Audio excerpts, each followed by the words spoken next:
હવે તમને શું લાગે તમારી પાછળ કોક હોવાનું કારણ તમે લોક સાહિત્યમાં આટલું સારું કરી રહ્યા છો એ છે કે ક્યાંક ને ક્યાંક હવે કે એક આખો વર્ગ એવું પણ કહે છે કે માયાભાઈને હવે રાજકીય રંગ પણ લાગ્યો છે, માયાભાઈ એ માયાભાઈ નથી, માયાભાઈને હવે ભાજપનો રંગ લાગ્યો છે, આ એક કારણ હોઈ શકે?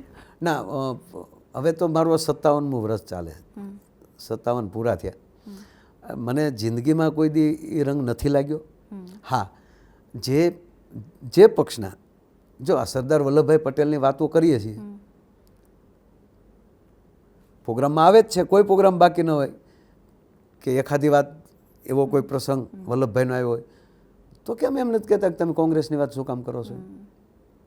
એટલે માયાભાઈ કોંગ્રેસના કાર્યક્રમમાં જતા નથી નહીં કે માયાભાઈને ભાજપ જ કાર્યક્રમમાં બોલાવે છે? તથ્ય સાચું મૂળ શું તકલીફ છે? એ છે કોંગ્રેસ વાળા અત્યારે વલ્લભભાઈ ભાજપના સમજે છે, આપણે શું કરીએ?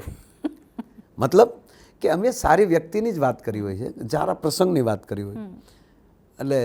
અને ત્રીજી વાત કે જે સરકાર હોય એ સરકાર, હા, તમારું ઇલેક્શન આવે ત્યારે તમે એના માટે જે કાંઈ બોલવું હોય એ બોલી લ્યો, પણ ઇલેક્શન પત્યા પછી જે રાજા, જે શાસ્ત્રને આધારે કહું કે જે સરકાર બેઠી હોય ત્યારે સરકારમાં રાષ્ટ્રહિત હોવું જોઈએ અને માણસોમાં પણ સરકાર હિત હોવું જોઈએ.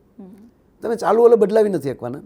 તો એણે જે સારી વાત કરી છે એને તમે એને બિરદાવો કે ના તમે આ વાત સારું કર્યું, અને જ્યાં એવું લાગ્યું છે ત્યાં બોલ્યા જ છીએ, એકલા વખાણ નથી કર્યા.